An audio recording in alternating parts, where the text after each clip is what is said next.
हाँ, तो शीर्षक तो पता हम लोगों को लग ही गया है। नया लेख है, इसका शीर्षक है शरणागति और समर्पण।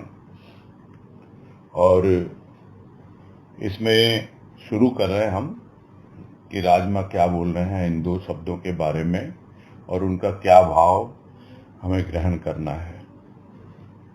हम अक्सर शरणागति को यही कहते हैं कि हमें एक सुरक्षा देती है। शरणागति सुरक्षा कवच का काम करती है, और समर्पण जो है वो पूर्ण रूप से होना चाहिए, यानी जो कुछ भी अपना है सब कुछ अपने प्रभु को अर्पित कर दिया, यानी जो कुछ भी हमारी अपनी मैं से जुड़ा हुआ है।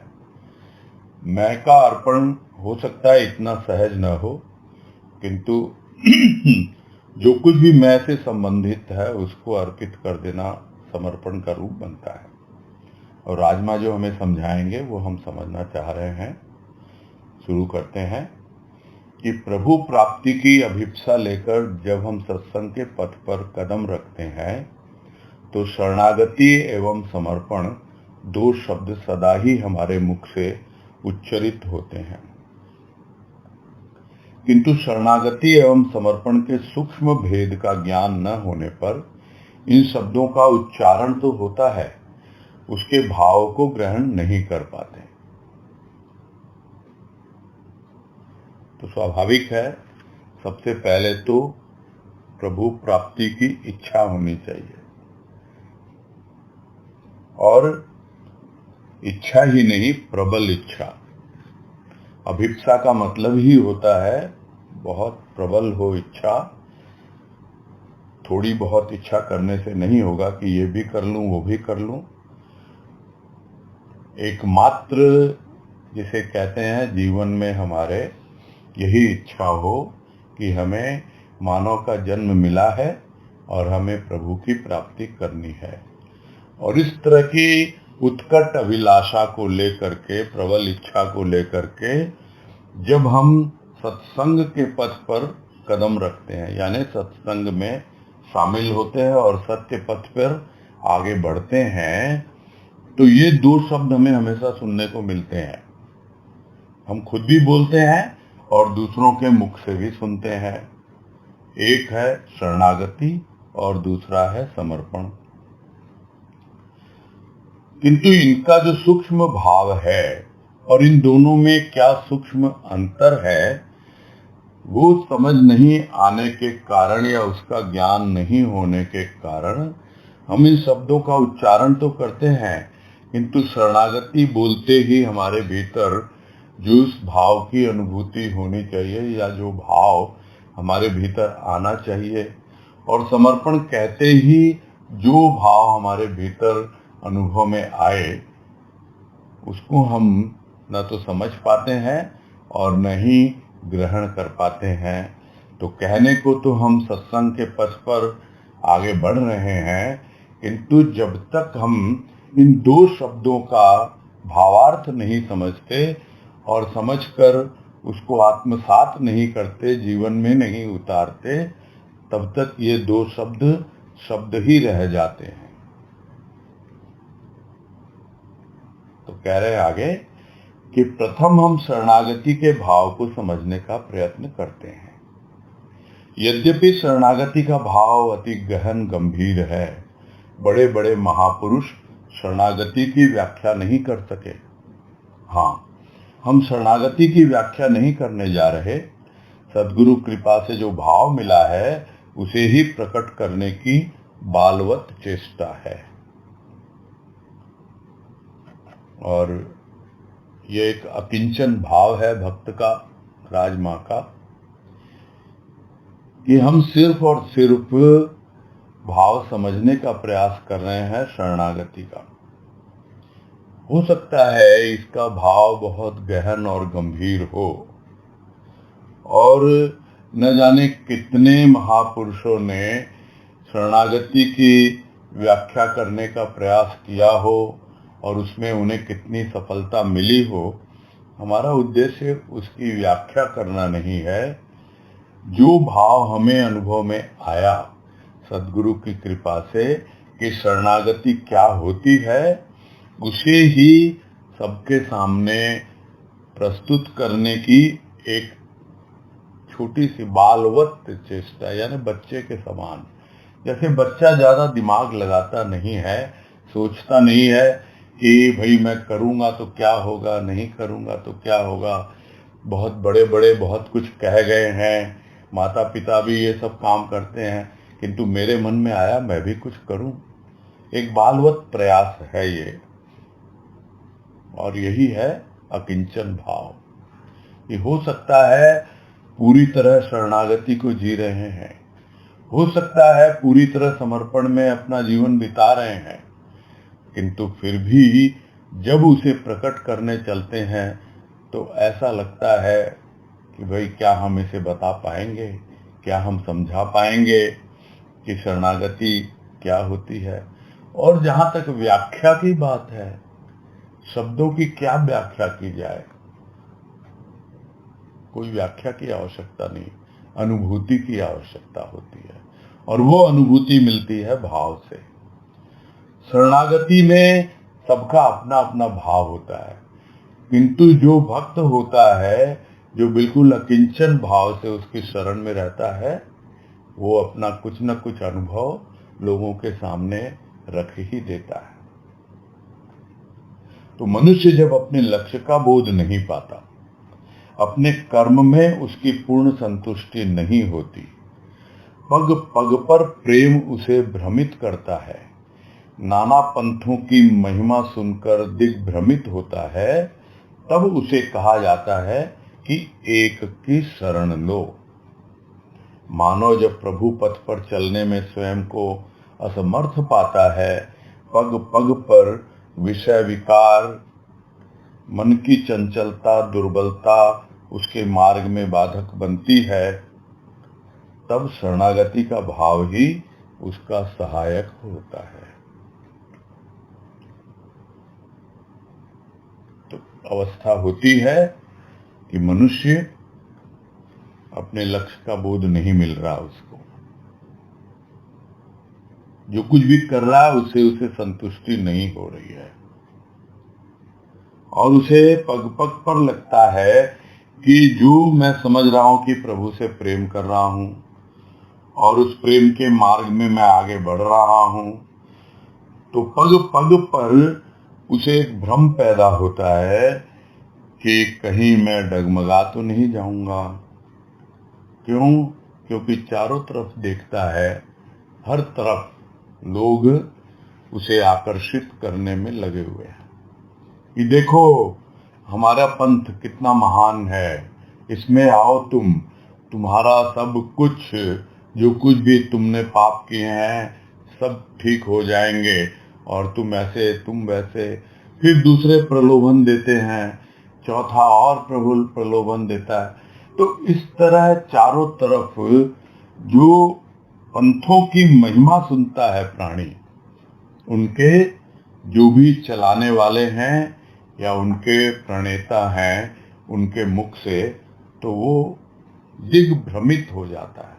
दिग्भ्रमित यानी दिशा दिखाई देती नहीं है उसको कि इधर जाऊं या उधर जाऊं, कहाँ जाऊं, आखिर में जाऊं तो कहाँ जाऊं।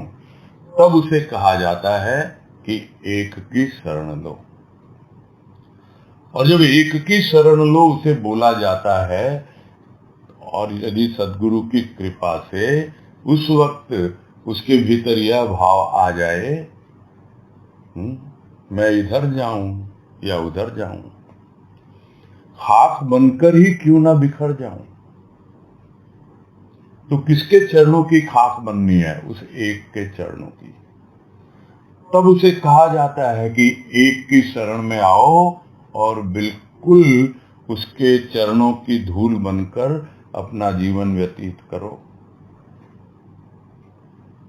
यह एक अवस्था होती है जो सुनता है वो, और दूसरा जब देखता है कि वो आध्यात्मिक पथ पर आगे बढ़ने की कोशिश कर रहा है, उसका लक्ष्य जो है प्रभु प्राप्ति है, और उसी की उत्कट अभिलाषा लेकर के ही वो सत्संग में आया है, तो फिर भी अपने आप को वो असमर्थ पाता है। क्यों? क्योंकि पग पग पर उसका सामना विषय विकारों से होता है। विषय विकार, ये दोनों शब्द एक साथ लिए जाते हैं, दोनों का नाम।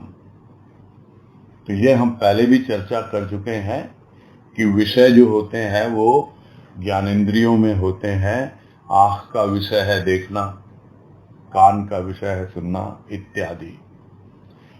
और उन विषयों में जब आसक्ति हो जाती है और मन उनमें आसक्त हो जाता है, तब जाकर वो विकार का रूप ले लेते हैं। अन्यथा विषय हैं, यदि सही जगह पर आंखें देखें, सही बातें सुने, तो फिर वो विकृत नहीं होगी। विषय तो हैं किंतु विकृत होते हैं जब उनमें विकार आ जाते हैं। और उनकी बात भी हुई, षट विकार जो होते हैं, छह, काम क्रोध लोभ मोह मद मत्सर।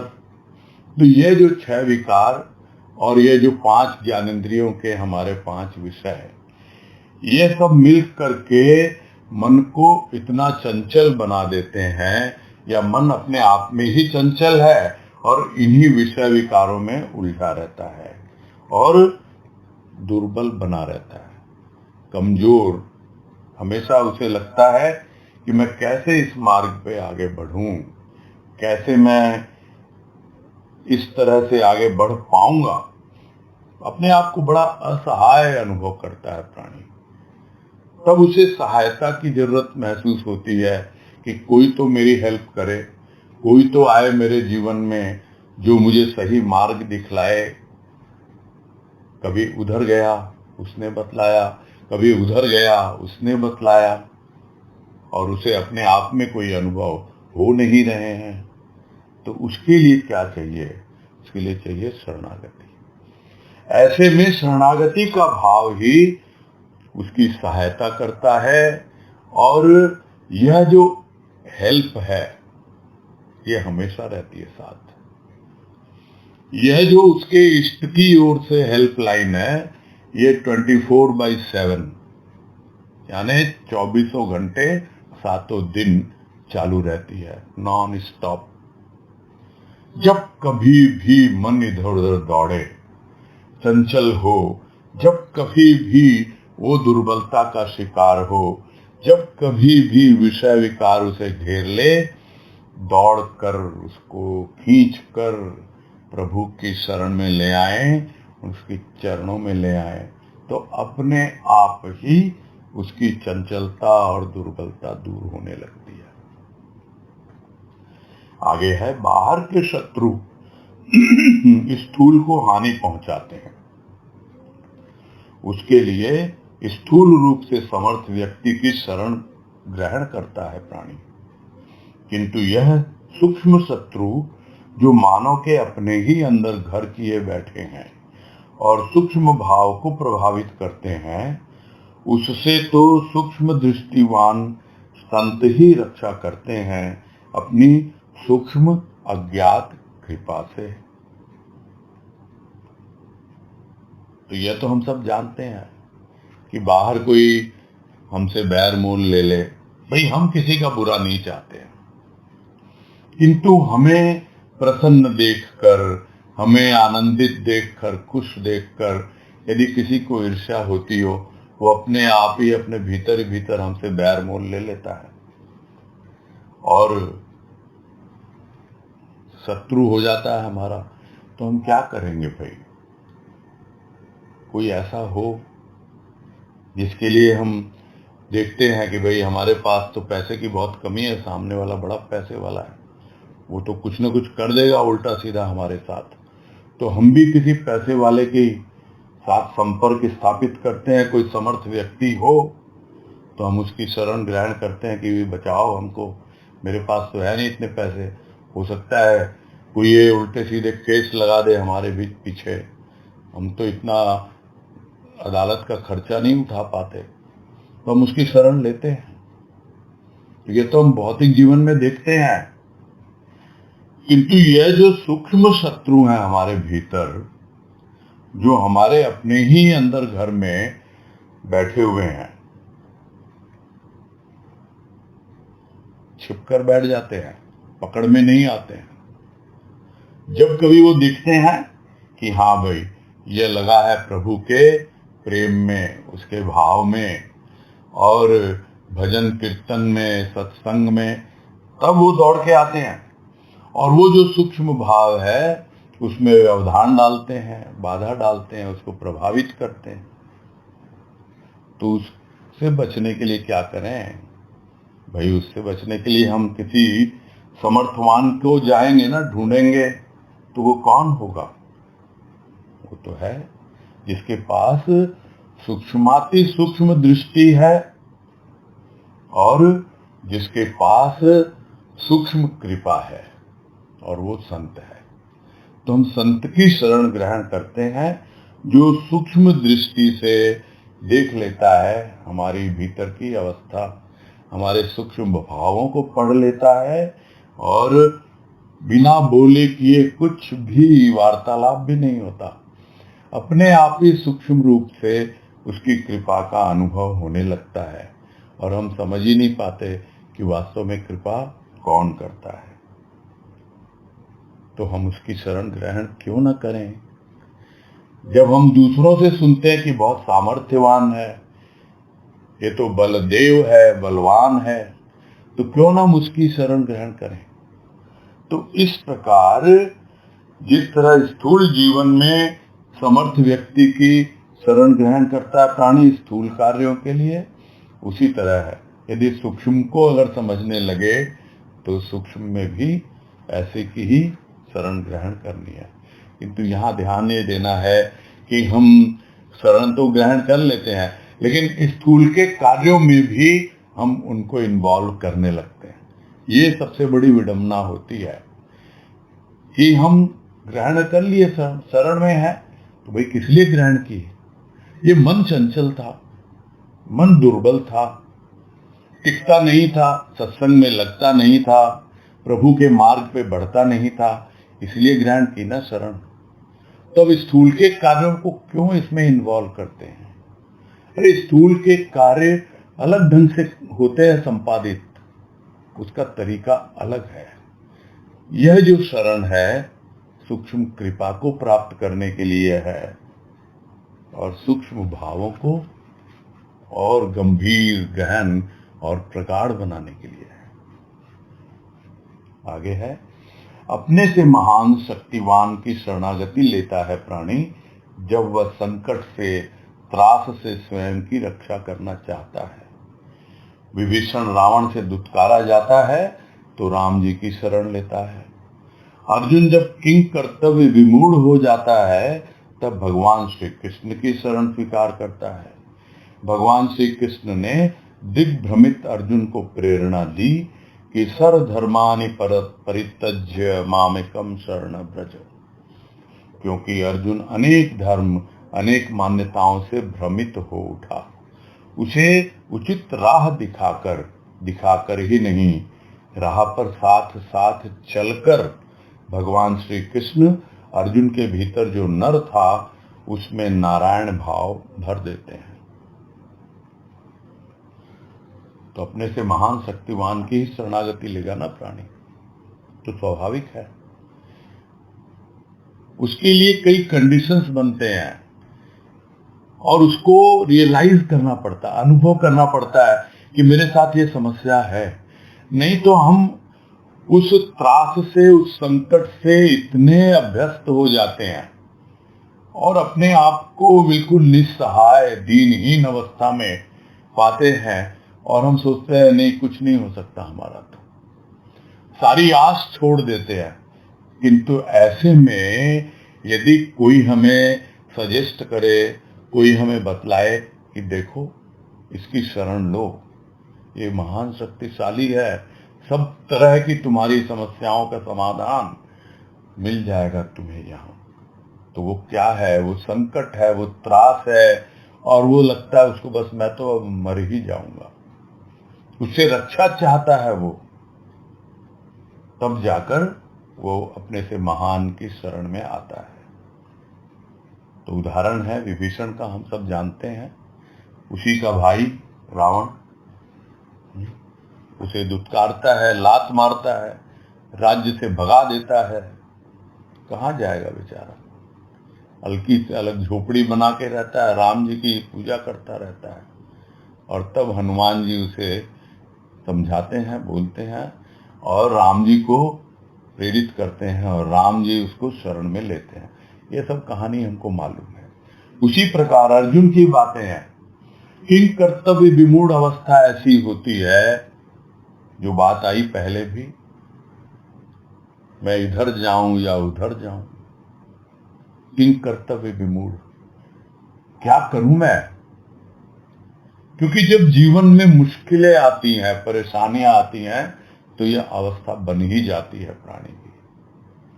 क्या करे क्या ना करे, कैसी मुश्किल आई, कोई तो बता दे इसका हल हो मेरे भाई।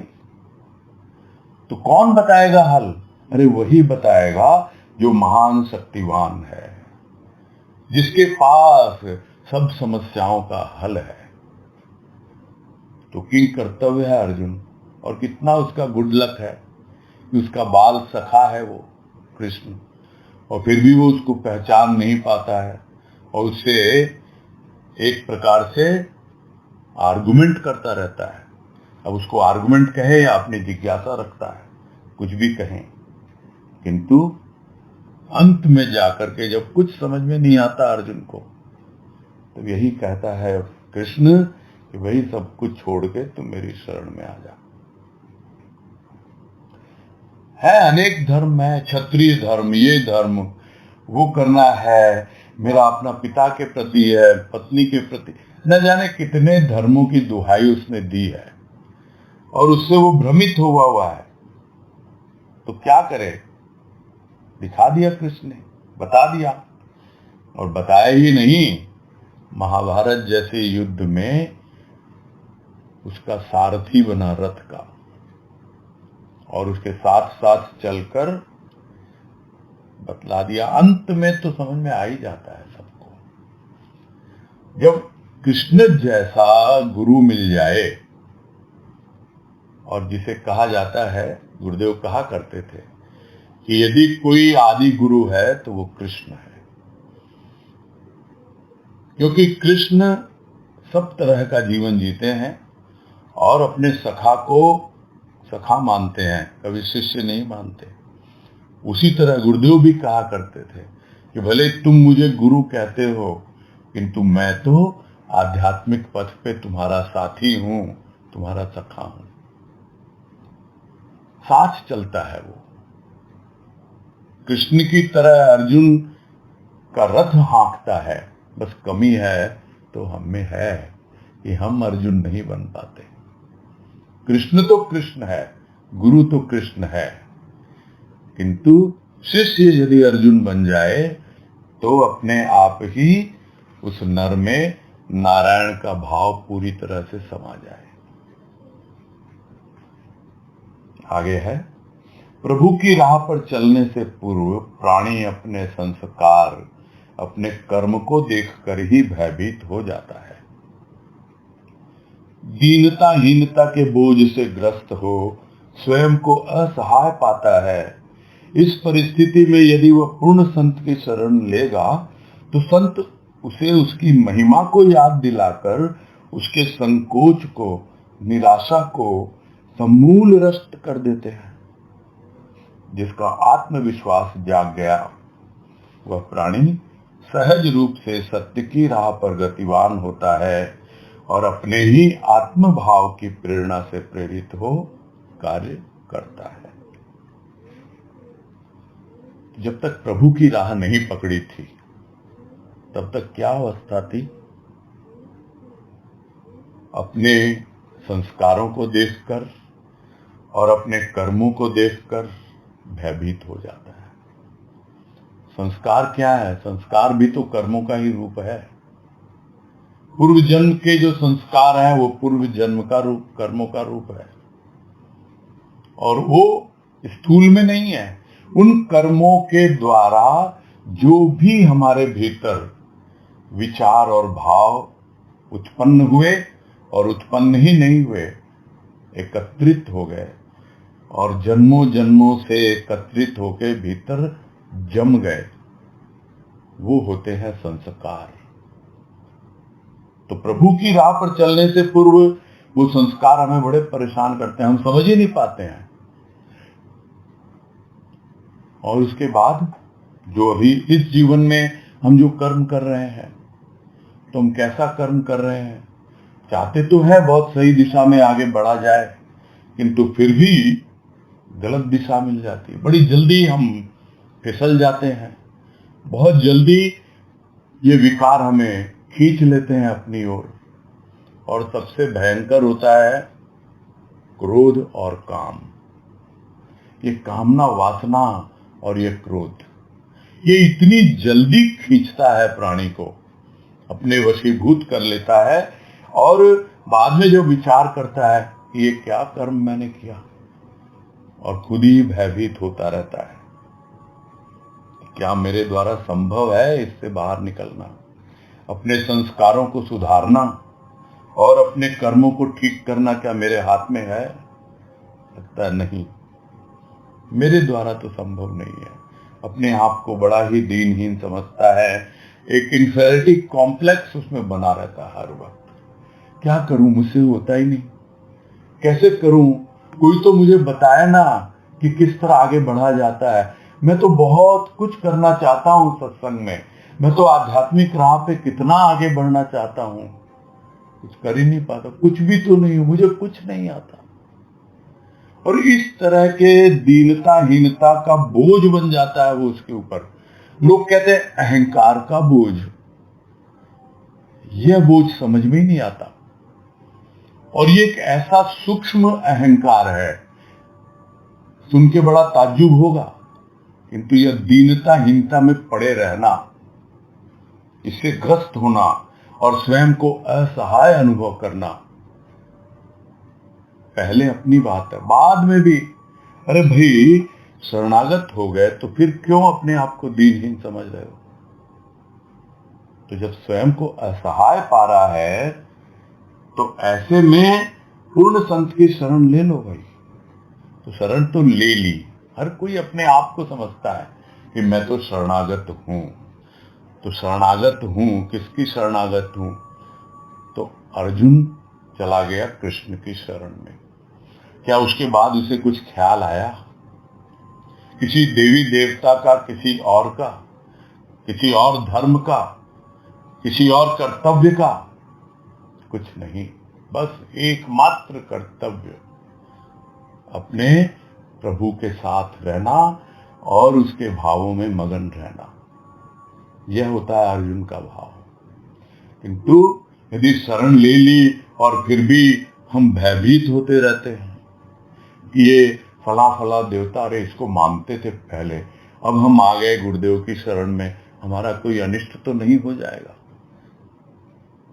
अरे पूर्ण संत की शरण ली है तुमने, और वो दिखला रहा है तुमको, बतला रहा है ये तुम्हारे बड़े ही दीनहीन भाव थे, जिसके कारण तुम अपने संस्कारों और अपने पूर्व कर्मों के कारण सोच रहे थे ऐसा। अरे तू संत की संतान है, अपनी महिमा को याद कर।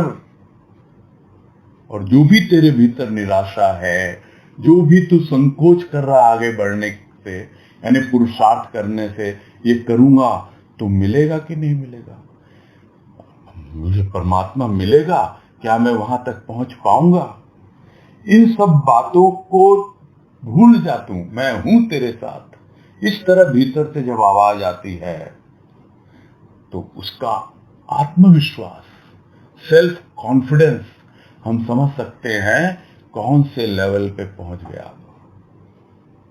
प्रभु पे विश्वास, उसकी शरण ली तो आया, और अब उसकी कृपा से आत्मविश्वास जाग गया और प्राणी सहज रूप से बड़े आराम से सत्य की राह पर आगे बढ़ता चला जाता है।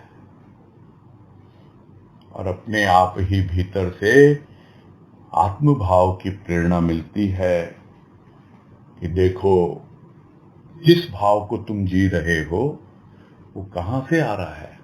वो आ रहा है तुम्हारे भीतर बैठा हुआ तुम्हारी रूह में जो तुम्हारा गुरु है, जो तुम्हारी रूह है, वो प्रेरणा दे रहा है भाव बनकर और तुम्हें अपनी ओर खींच रहा है। वो आत्म भाव बनकर उसे खींचता है। भाव अब आत्म भाव की ओर बढ़ने लगता है। उसकी प्रेरणा से प्रेरित होकर वो अपना जीवन यापन करने लगता है। आगे है, शरणागत प्राणी मानो सुरक्षा का कवच धारण कर निर्भय हो अपने लक्ष्य की ओर दिनों दिन बढ़ता जाता है। उसकी चिंता, उसका क्षोभ विलीन हो जाता है, क्योंकि अब वह पूर्णतया शरण्य पर निर्भर होकर रहता है। जीवन की ऊंची नीची डगर पर मानो उसका इष्ट उसकी बाह थामकर निरंतर उसे गतिवान रखता है। और बिल्कुल स्पष्ट है इसमें तो एक सुरक्षा कवच मिल गया उसको। अब कोई उसका कुछ नहीं बिगाड़ सकता। न तो कुशी के वाणी के वाण चुभेंगे अब उसको, जो बहुत जल्दी विचलित हो जाता था, और न ही भीतर से अपने आप को कमजोर अनुभव करेगा, दीनहीन अनुभव करेगा, क्योंकि वो सुरक्षित है और अपने लक्ष्य की ओर आगे बढ़ रहा है। जो भी उसकी चिंता थी, जो भी वो परेशान होता था, विक्षुब्ध होता था कि ये काम हो नहीं रहा, फ्रस्ट्रेशन आता था उसके जीवन में, थोड़ा सा करता हूं कुछ नहीं आगे बढ़ पा रहा हूं, सब विलीन हो जाता है। क्यों? क्योंकि पूरी तरह है वो अपने शरण्य पर निर्भर करता है। शरण्य यानी जिसकी शरण ली है। एक होता है शरण देने वाला और एक होता है शरण लेने वाला। तो जो शरण लेने वाला है उसको हम कहते हैं शरणागत, और जो शरण देने वाला है उसको कहा जाता है शरण्य। और यह पूरा प्रोसेस क्या है? शरणागति। ये गति देती है शरणागति। शरण्य की ओर बढ़ने के लिए हम कहाँ बढ़ रहे हैं? उसकी ओर बढ़ रहे हैं जिसने हमें शरण दी है। और सूक्ष्म की यात्रा है ये। स्थूल में, सूक्ष्म में है वो हमारे साथ, ऊंची नीची डगर में हमेशा बाह थाम कर आगे बढ़ा रहा है, किंतु पहुंच तो हम उसी के पास रहे हैं। वो अपना रूप अभी दिखला नहीं रहा है। जब पहुंच जाएंगे तब पता लगेगा कि जो मेरे साथ था हमेशा, वही मेरे अंदर की गहराई में ही बैठा हुआ है। आगे है, श्रद्धा विश्वास से प्रेरित भक्त अपने इष्ट के चरणों में शरणागति का भाव लेता है, किंतु प्रेम का उद्देश्य तो प्रेमी को पूर्ण समर्पित ही करा देता है। कहाँ देखती है बूंद अपनी क्षुद्रता को, बस कूद पड़ती है सागर में, यही उसका समर्पण है। उसी प्रकार भक्त नहीं जानता अपनी सामर्थ्य को, वह तो बस महान विराट परमात्मा से अपना संबंध जोड़ उसका ही होकर रहता है इसी धरा पर, इसी देह में, इसी आकार में, किंतु उसके कार्य स्वेच्छा से नहीं, ईश्वर प्रेरित होते हैं। तो अब समझ में आ गया शरणागति के बाद श्रद्धा भी हो गई, विश्वास भी आ गया, और उसी की प्रेरणा से वो शरणागत होकर आगे बढ़ता रहता है। और प्रभु से प्रेम जाग जाए उसकी कृपा से, तो कहना ही क्या। और यह हम सब जानते हैं कि प्रेम का उद्देश्य क्या है। प्रेम का उद्देश्य है कि प्रेमी पूरी तरह से प्रेमास्पद के सामने समर्पित हो जाए। हम जिससे प्रेम करते हैं उससे हमारा कोई भी दुराव छिपाव नहीं होता है। सब कुछ उसके सामने हम खोल कर रख देते हैं। पूरी तरह से हम अंदर से खाली हो जाना चाहते हैं, और यह होती है समर्पण की अवस्था। उसका उद्देश्य यही है कि वो पूरी तरह उसके सामने समर्पित हो जाए। उस वक्त वो ये नहीं देखता कि मैं तो इतना छोटा सा हूं, एक बूंद के समान, और वो इतना विराट है सागर की तरह, किंतु वो तो बस जिस तरह बूंद टपक पड़ती है सागर में, उसी तरह वो उसमें समा जाता है, पूरी तरह समर्पित हो जाता है अपने प्रभु के प्रति। तो भक्त नहीं जानता कि मुझ में कितनी क्षमता है, कितना सामर्थ्य है, मैं छोटा हूं या बड़ा हूं, जो भी हूं, जैसा भी हूं, बस तुम्हारा हूं, पूरी तरह से तुम्हें समर्पित हूं। तुमने मेरे भीतर प्रेम का भाव जगाया है और बस मुझे तो तुम में ही समा जाना है। और इस तरह यह एक प्रेम का सूत्र जुड़ता है। उसके एक सिरे पर भक्त है और दूसरे सिरे पर भगवान है। यह एक धागा है जो भक्त और भगवान को जोड़ता है, वो है प्रेम का धागा। और जब और करीब जाता जाता है, यानी वो दूरी कम होती जाती है और भक्त को अनुभव होने लगता है कि ये प्रेम मेरा और प्रगाढ़ हो रहा है और पुष्ट हो रहा है, और उस विराट प्रभु से जो मेरे जीवन में सद्गुरु बनकर आया, बस मेरा उससे संबंध इतना प्रगाढ़ हो गया। रहता वो इसी धरा पर, इसी भूमि पर रहता वो इसी देह में ही रहता है। ये थोड़ी देह छोड़ देता है, ये जो उसका रूप है, आकार है, उसमें ही रहेगा, सब कुछ वही होगा, किंतु उसके कार्य बदल जाते हैं। पहले वो अपनी मन मर्जी से काम करता था, अपनी स्वेच्छा से, किंतु अब उसकी एक नहीं चलती। अब जो उसका प्रभु, जो उसके भीतर बैठा है, जिससे वो प्रेम करता है, उसी की इच्छा से कार्य होते हैं, उसी की प्रेरणा से कार्य होते हैं। यह है समर्पण का रूप। और जब तक यह अवस्था नहीं बनी है प्राणी की, तो किसी से पूछने की जरूरत नहीं है। हमें समझ लेना चाहिए कि अभी हमारा समर्पण पूरा हुआ नहीं है। और इसे आगे और समझाएंगे कि समर्पण में ही अहम विलीन होता है। समर्पित भक्त न सुख को सुख मानता है, क्योंकि सुख का अनुभव करने वाला अहम तो विलीन हो गया। वह पाप पुण्य की भावना से भी ग्रस्त नहीं होता, क्योंकि पाप पुण्य के संस्कार भी तो अहम भाव में ही प्रेरित होते हैं। समर्पित भक्त न मुक्ति की चिंता करता है, न पुनर्जन्म की, बस प्रभु मिलन की अनुभूति का आनंद ले मगन रहता है वह। तो एकमात्र समर्पण है जिसमें क्षमता है कि वो हमारे अहम को अपने आप में संभाले, पूरी तरह विलीन कर दे। और जो समर्पित हो जाता है भक्त, उसकी क्या पहचान है? यही कि उसको सुख को कोई लेना देना नहीं है, क्योंकि उसने तो उस आनंद का अनुभव कर लिया, जिस आनंद को पाकर वो सुख दुख से ऊपर उठ गया। तो अब वो सुख उसके पीछे भागता ही नहीं। वो अगर सुख मिलता भी है तो सुख नहीं मानता। पहले जो उसकी सुख की कल्पना थी या सुख की अनुभूति थी, वो अब बदल गई है। अब वो सुख परम सुख में बदल गया, आनंद में बदल गया। और साथ ही साथ वो कौन था जो सुख चाहता था? वो जब देह बोध था तभी था।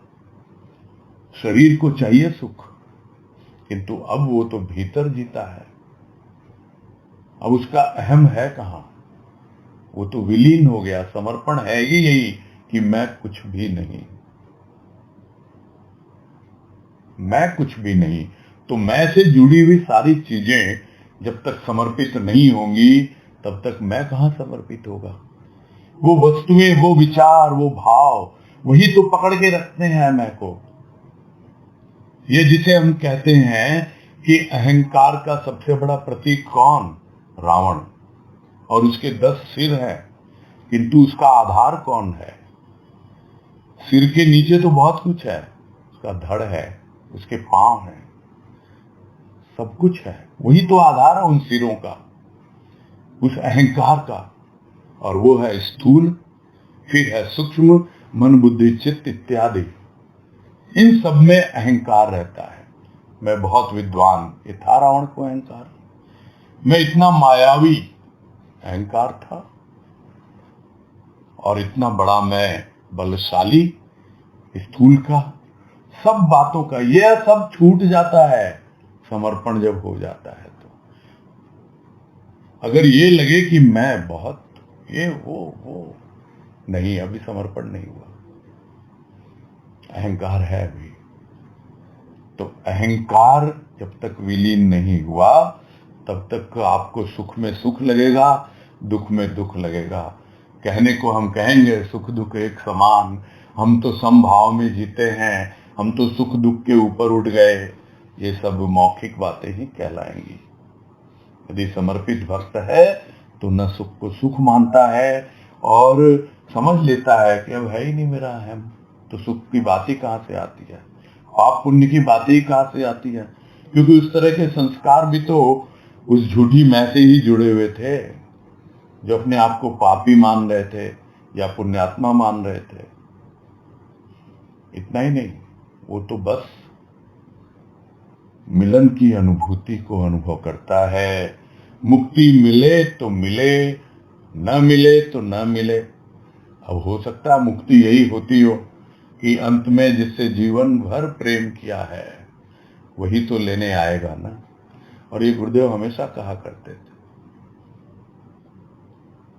कि जिसे जीवन भर याद किया है वही तो अंतिम समय में आएगा। मुक्ति तो अपने आप हो जाएगी, इसको कोई याद नहीं करता, वो उसको याद करेगा। तो उसके लिए कभी धर्मराज आएगा, कभी यमराज आएगा, वही नर्क और स्वर्ग की कल्पना करेगा। किंतु जिसने जीते जी नर्क और स्वर्ग, पाप और पुण्य, सुख और दुख, इन सब का रहस्य समझ लिया और प्रभु के प्रेम में मगन रहता है और उसी अनुभूति का आनंद लेकर पूरा जीवन व्यतीत करता है, उसे क्या मुक्ति की चिंता है। और उसी को गुरुदेव कहते हैं कि मुक्ति तो भक्त की मुट्ठी में होती है। और जैसे ही शरीर छोड़ता है मुट्ठी खुल जाती है अपने आप और वो मुक्त हो जाता है। आगे है, समर्पण के क्षणों में उद्वेलित प्रभु को पाने की उद्यम भावना भक्त के जीवन को गंगा जैसा पावन प्रवाह देती है। समर्पित भक्त न रुकना जानता है, न परिस्थितियों के समक्ष झुकना। उसे तो अपने प्रिय के लिए बहते ही जाना है।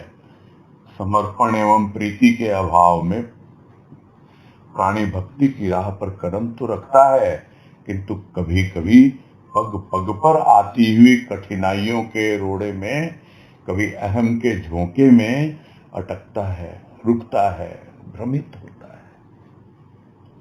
और इसमें पूरी बातें अच्छी तरह से स्पष्ट कर दी गई हैं राजमा के द्वारा कि समर्पण के जो क्षण होते हैं उसमें इतनी उत्तेजना होती है और वो इतना उद्वेलित करते हैं भीतर के भावों को कि बस अब तो मेरा प्रभु मुझे मिल जाए। और उसमें कुछ ऐसी उद्यमी भावना आती है कि बस जो करना है कर लें, अब और सहन नहीं होता है, पूरी तरह से हो जाए जो होना है। और वो भावना क्या करती है, उसे आगे बढ़ाती है, गंगा की तरह एक पावन प्रवाह देती है उसके जीवन में बहने की। जैसे गंगा पावन है वैसे ही उसके भीतर वो भाव की गंगा अपने आप ही प्रवाहित होने लगती है भक्त के अंदर। और स्वाभाविक है, वो जो समर्पित भावना है भक्त की, वो परिस्थितियों के सामने झुकता नहीं है, क्यों झुके? जहां झुकना था वहां झुक लिया, जिसकी शरण लेनी थी ले ली, जिसको समर्पण करना था कर दिया। अब क्या बाकी रह गया? रुकना नहीं, पीछे मुड़ना नहीं। ऐ दीवाने, प्रभु के चरणों में लग मस्ताने। कहा नबी जी ने, तो चरणों में तो लगा हुआ है। अब रुकना नहीं है, पीछे मुड़ना नहीं है, बहते जाना है, बहते जाना है। परिस्थितियों के सामने झुकना नहीं है, बहते जाना। किसके लिए? प्रिय के लिए। गंगा बहती है सागर में समाने के लिए, वैसे ही उसका प्रेम, उसका भाव समर्पित भक्त का भीतर बहता रहता है उस आनंद सागर में समाने के लिए।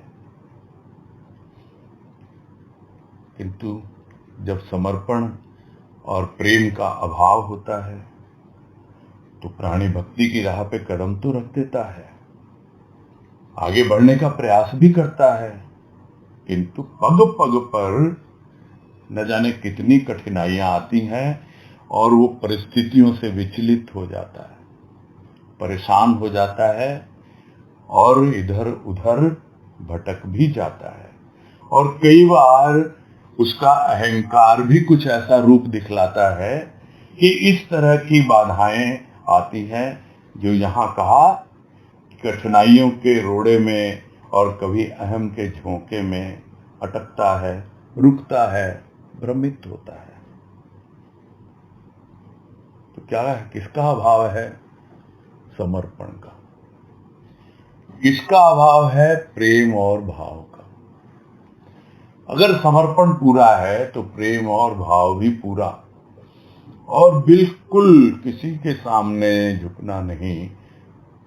अहंकार नहीं है ये हम किसी से डरते नहीं हैं, नहीं, ऐसा नहीं है। अहंकार का प्रदर्शन है ही नहीं यहां पर। वो अगर होगा तो फिर अटकेगा, फिर भटकेगा, भ्रमित होगा। इसलिए वो तो सहज रूप में अपने आप, ये रोड़े आए हैं रास्ते में, गंगा की राह में आते हैं छोटे मोटे रोड़े, छोटे मोटे पत्थर आते हैं, वो तो बहती रहती है, वो किनारे लग जाते हैं या नीचे गहराई में चले जाते हैं, कोई लेना देना नहीं है उसको। किंतु यदि समर्पण और प्रीति का अभाव है तो अटक जाएगा, भटक जाएगा। आगे है, ये इस लेख का अंतिम पैराग्राफ है। इसमें कह रहे हैं, समर्पण, शरणागति किसके लिए, किसके समक्ष? प्रश्न उठना स्वाभाविक है। समर्पण, शरणागति एक महान भाव के लिए है, विराट प्रभु के लिए है, जिसके पार अन्य कुछ है ही नहीं। हाँ, महान उद्देश्य के महान पथ पर अग्रसर होने के लिए महान पुरुष की महती कृपा का साया साधक को साध्य की प्राप्ति में सहायक होता है। इसीलिए पुनः पुनः परम उपलब्धि को प्राप्त आनंद घन भाव योगी सद्गुरु की अज्ञात कृपा को स्मरण कर उसके भाव योग की याचना करते हुए ही भाव के परम लक्ष्य को प्राप्त किया जा सकता है।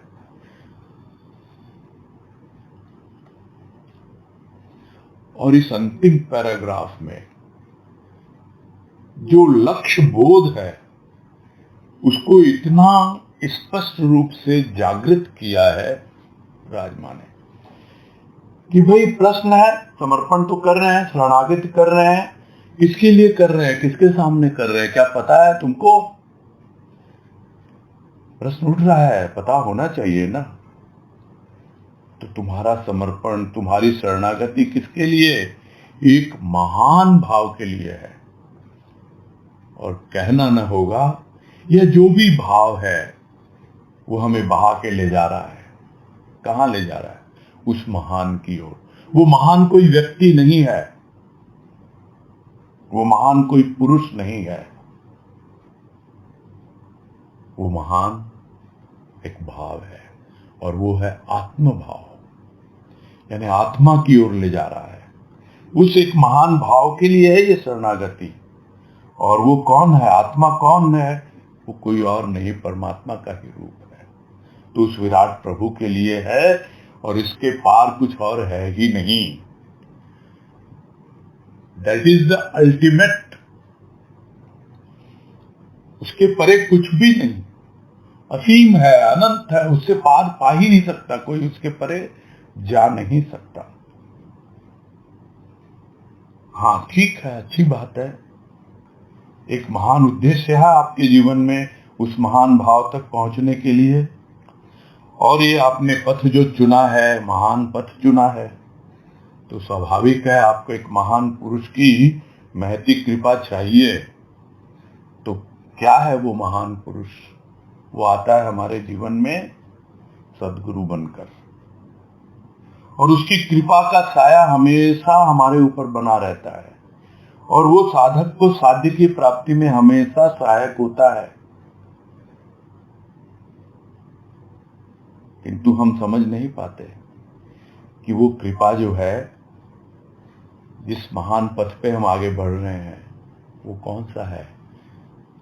गुरुदेव ने तो आनंद पथ कहा, किंतु उसके लिए क्या चाहिए? भाव चाहिए।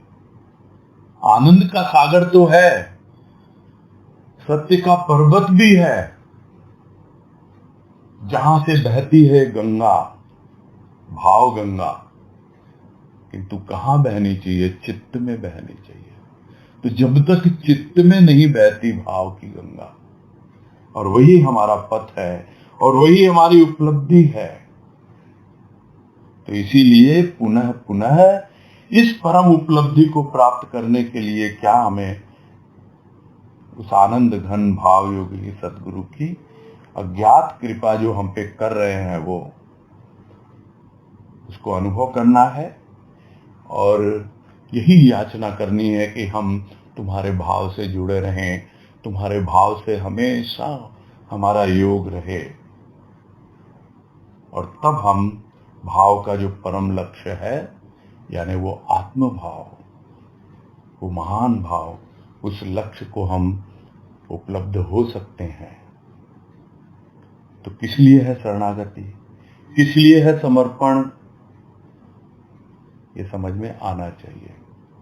और वो कोई और नहीं है, आया है स्थूल रूप धारण करके, एक सद्गुरु के रूप में, संत के रूप में, किंतु जब हम उसका प्रेम और भाव रूप अनुभव करते हैं समर्पण के बाद, तब हमें पता लगता है कि हमने जिस सद्गुरु की शरण ली है, जिस संत की शरण ली है, किस प्रकार हम अपने लक्ष्य की ओर आगे बढ़ रहे हैं, किस प्रकार उसकी अहेतुक अज्ञात कृपा हमें आत्मभाव की ओर ले जा रही है। और यह हमें लक्ष्य प्राप्ति में अवश्य ही एक न एक दिन सफलता प्रदान करेगी उसकी कृपा। बस यही पूरा करते हैं भाई। समय तो बड़ा सीमित है और इतने हैंड रेज हैं, तो हम जो नए हैं उनको चांस पहले देंगे। वैशाली शिंदे, पहले अपना परिचय दीजिएगा, फिर बताइएगा क्या जिज्ञासा है। जय गुरुदेव भैया, पूना से हूँ मैं। अच्छा जी। हाँ बोलिए भैया, आपने इसमें बताया ना कि कृष्ण अर्जुन का सखा था, तो वो जिज्ञासु भी थे जानने के लिए, और आर्ग्यूमेंट भी करते थे, तर्क वितर्क दोनों भी। जी। जिज्ञासु होता है वो प्रेम होता है, तभी हम करते हैं ना। आर्ग्यूमेंट तो फिर वो थोड़ा सा अभिमान आ जाता है क्या भैया भीतर हमारे? ये नहीं, अभिमान की बात नहीं है। अगर आपको भ्रम है तो आप अपने साथी से, अपने सखा से भ्रम दूर करने के लिए प्रश्न तो करेंगे ना।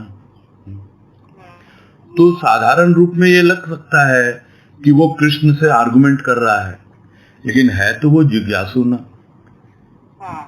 जो ज्ञान प्राप्त करना चाहता है, जानना चाहता है। ये कहने का मतलब है। आगे जी, आगे हरिओम। हाँ, हरिओम हरिओम। हाँ, राजेश खाकोलिया। हरिओम भैया प्रणाम। आवाज धीरे धीरे आ रही है थोड़ा। हरिओम भैया प्रणाम। हाँ, नमस्कार, बोलो।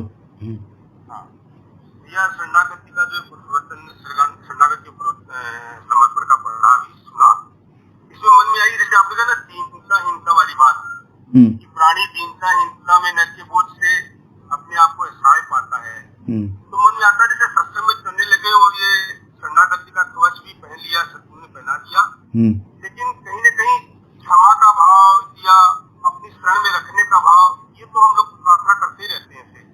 ऐसे मन में आया कि दीनहीन तो नहीं, लेकिन ये मन में रहता कि ये शरणागति का भाव सदा बनाए रहना, ये कवच हमें देते रहना। जैसे भजन में भी है ना कि वो हर समय पूरे जीवन भर ये सद्गुरु से प्रार्थना करते हैं कि नादान समझ के हमको क्षमा कर देना, कोई भी गलती हो, कोई भी त्रुटि हो, अपना भाव का, अपने शरणागति का जो है कवच हमें सदा बनाए रखना। तो ये भाव तो बना रहना चाहिए ना भैया। उससे आगे बढ़ना है ना, समर्पण की ओर बढ़ना है, प्रभु से प्रेम करना है। ये है इस लेख का, ये तात्पर्य है मेन। ठीक है जी भैया, प्रणाम। हाँ, हरिओम। हाँ, बेला फुल नेम नहीं लिखा हुआ है, बेला तो कई हैं। जरा बताइएगा कौन बेला? भैया प्रणाम, बेला भूपना बोल रही हूँ। अच्छा, बेला भूपना। हाँ, बोलिए।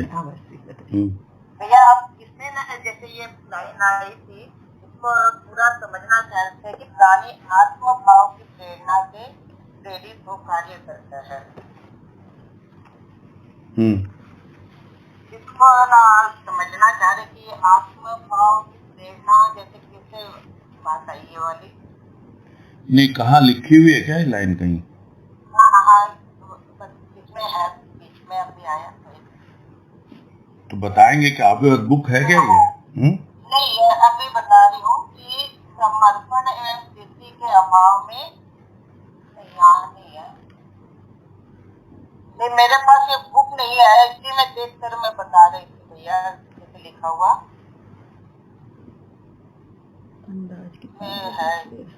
चलो ठीक है, आप जनरल क्वेश्चन करो फिर, है ना? हाँ, जैसे हम यही जानना चाह रहे भैया कि आत्म भाव की जो प्रेरणा मिलती है, हाँ, वो कैसे समझ में आए? नहीं, इसके ऊपर तो गुरुदेव ने पूरा लेख लिख दिया, प्राणी की प्रेरणा। हाँ, तो प्राणी की प्रेरणा है, वो आती तो है, वहीं से आती है, घूम फिर के आती है।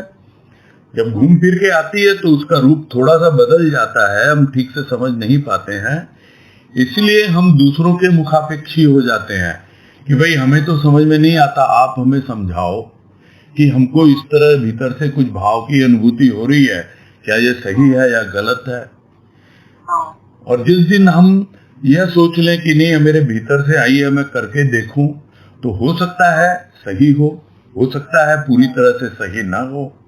तो अगर थोड़ी बहुत हमसे मिस्टेक हो भी जाती है तो भी क्या हम सीखते हैं ना, ये तो सीखते हैं कि हाँ भाई, हम जो समझ रहे थे एकदम 100% हमारे आत्मा से निकली है, आत्म भाव से प्रेरणा आ रही है, किंतु उसमें कहीं ना कहीं कुछ कमी है अभी, है ना? कुछ उसमें अहंकार का रंग चढ़ गया है, या कुछ उसके अंदर में कोई और हमारे विकारों का रूप आ गया है। तो इस तरह हम अपने आप को और अपडेट करते रहेंगे। वही लगता है कि कई बार है ना प्रेरणा मिलती है, लेकिन है ना भ्रमित हो जाते हैं। नहीं, तो आप उसको करके रिलैक्स हो, सीखेंगे। अगर कोई हमने गलती की तो उससे सीखेंगे ना हम। अच्छा। हाँ, तो आगे के लिए हमको शिक्षा हो जाएगी।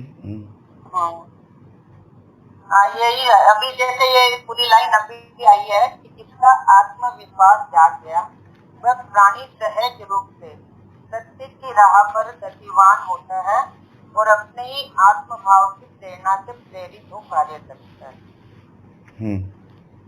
हाँ, ठीक है, बात अब स्पष्ट हो गई होगी ना? हाँ, ठीक है। तो अभी यही है, बस मन में लग रहा था कि आत्मा भाव जैसे बोलते ना, भीतर से आत्मा भाव यानी कि आपने बोला आत्मा का यानी कि परमात्मा का भाव। जी हाँ, हाँ, परमात्मा ही हमें प्रेरणा देता है भीतर से, लेकिन हम लोग भ्रमित होकर सोचते रह जाते कि क्या पता ये प्रेरणा है या अपना ही कोई विचार है।